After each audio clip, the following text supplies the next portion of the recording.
ഒരു നിമിഷം നമുക്ക് കണ്ണുകൾ അടയ്ക്കാം. ദൈവസന്നിധിയിൽ നമ്മുടെ കരങ്ങൾ കൂപ്പാം.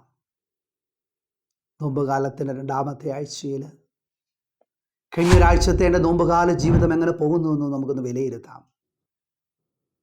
ഓ ഈശോയെ, ഞാനിതാ അങ്ങയോടൊപ്പമായിരിക്കുകയാണ്. അങ്ങയോട് ചേർന്ന് നിൽക്കുവാൻ എന്നെ അവിടുന്ന് ശക്തിപ്പെടുത്തണമേ. അങ്ങ് ആഗ്രഹിക്കുന്ന വഴിയിലൂടെ നടക്കുവാൻ എന്നെ ശക്തിപ്പെടുത്തണമേ. ഈ ആഴ്ചയിൽ ഞാനിതാ എൻ്റെ സഹനങ്ങളെ, ദുഃഖങ്ങളെ, കണ്ണുനീരിനെ അങ്ങയുടെ സഹനത്തോടൊപ്പം ചേർത്ത് വയ്ക്കുന്നു. ഈശോയെ, അങ്ങയുടെ സഹനം എത്ര ആഴമായ സഹനമാണ്. അത് തുലനം ചെയ്യുമ്പോൾ എൻ്റെ സഹനമൊന്നുമല്ല. പ്രിയപ്പെട്ടവരുടെ വേർപാടിൽ വേദനിക്കുന്നവരെ നമുക്ക് ഓർക്കാം. പലവിധ രോഗാവസ്ഥകളിലൂടെ കടന്നു പോകുന്നവരെ നമുക്ക് സമർപ്പിക്കാം. കർത്താവേ, നിൻ്റെ വലിയ കൃപയുടെ അഭിഷേകം ഞങ്ങളിലേക്ക് ചൊരിയണമേ, ഞങ്ങളിൽ അനുഗ്രഹിക്കണമേ എന്ന് പ്രാർത്ഥിക്കുന്നു. നാഥ, അങ്ങയുടെ നാമത്തിൻ്റെ ശക്തിയാ ഞങ്ങളെ അനുഗ്രഹിക്കണമേ.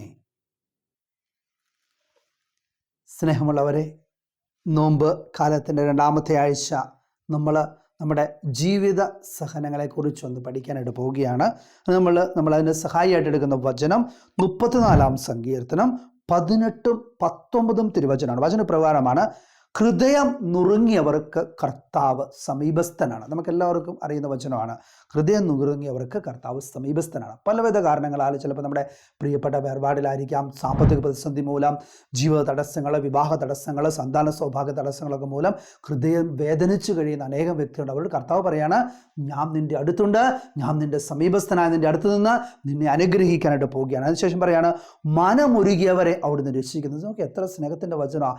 നീ മനമുരുകി കരയുന്ന ഓരോ നിമിഷങ്ങളും നിന്നെ സ്നേഹിക്കുന്ന ദൈവം നിന്റെ കൂടെ ഉണ്ടെന്നൊന്ന് വിശ്വസിച്ച് നോക്കി, ആ ദൈവം നിന്നെ അനുഗ്രഹിക്കും. അതിനുശേഷം പറയാണ്, നീതിമാന്റെ ക്ലേശങ്ങൾ അസംഖ്യമാണ്. നീതിമാനായ വ്യക്തികൾക്ക് ഒട്ടനവധി സഹനങ്ങളും ക്ലേശങ്ങളും അസംഖ്യമാണെന്ന് പറയാൻ എണ്ണാനത്താത്ത വിധം സഹനങ്ങളും ക്ലേശങ്ങളും ഒക്കെ വരും.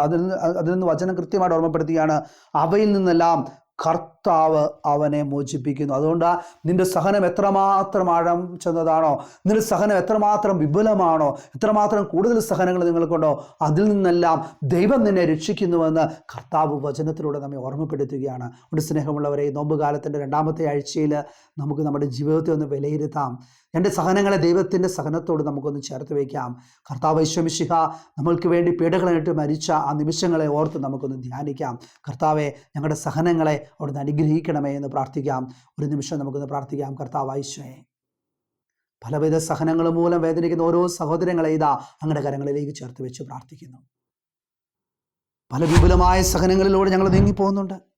ഹൃദയം നുറുങ്ങിയ അവസ്ഥ, കണ്ണുനീരിൻ്റെ അവസ്ഥയിലേക്ക്, ജീവിത തടസ്സങ്ങളുടെ അവസ്ഥയിലേക്ക് നീ കടന്നു വന്ന് ഞങ്ങളുടെ അടുത്ത് അനുഗ്രഹിക്കണമേ, ആശീർവദിക്കുമാറാകണമേ, ഇപ്പോഴും എപ്പോഴും എന്നേക്കും. ആമേൻ. Press the bell icon on the YouTube app and never miss another update.